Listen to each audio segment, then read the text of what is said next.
only thing that you have control over is your state of consciousness in moments of pain. So in moments of pain, do you go texting and calling people and trying to get clarity? Do you start eating and drinking and trying to distract yourself? Do you start trying to numb the pain with consumption of media or scrolling or anything? Right? Because you have that option. But then you don't take the opportunity that the pain is giving you. And pain is always an opportunity. So one of my mentors says, pause, what a gift, whenever we are faced with pain of any kind.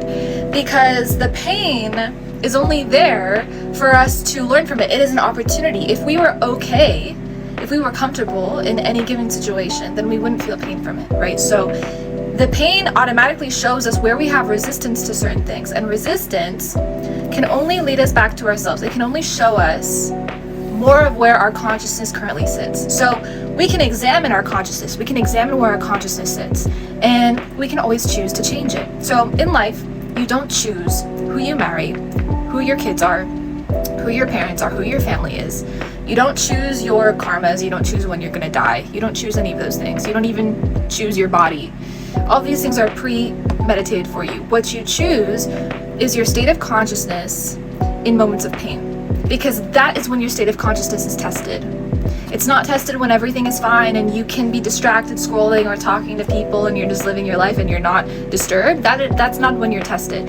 You're tested in the moments that you have resistance to circumstance. You are tested when things get uncomfortable, when you have nowhere to go, nowhere to run. You're faced with money issues, you have nowhere to go. You have to evolve the consciousness or repeat. You're faced with relationship problems, fights, drama, you have nowhere to go.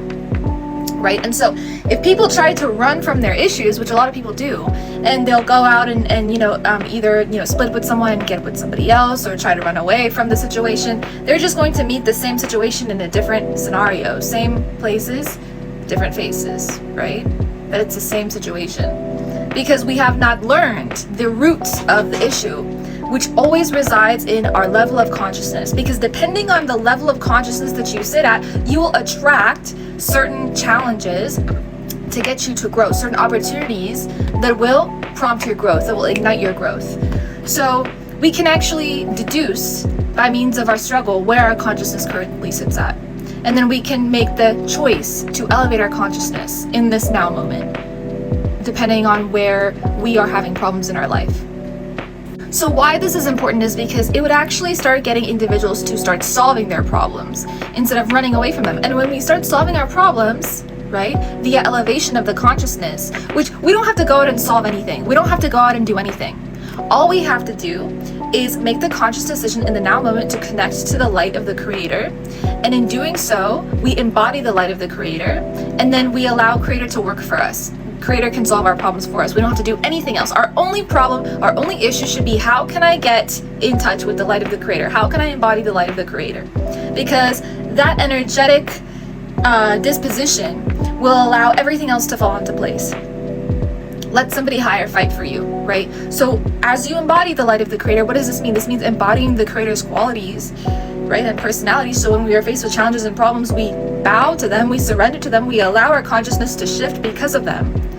We get angry, we work with that anger, we sit with that anger, we accept it, we acknowledge it, and we allow for it to pass, right? We get triggered by something, we sit with the trigger, and we deconstruct why we are being triggered, right? Because education and logic from a deep perspective, from a spiritual perspective, is the only thing that works. When we can actually quantifiably deduce why we feel certain things from a spiritual perspective, from a root level, then we can heal. Then our consciousness can actually elevate.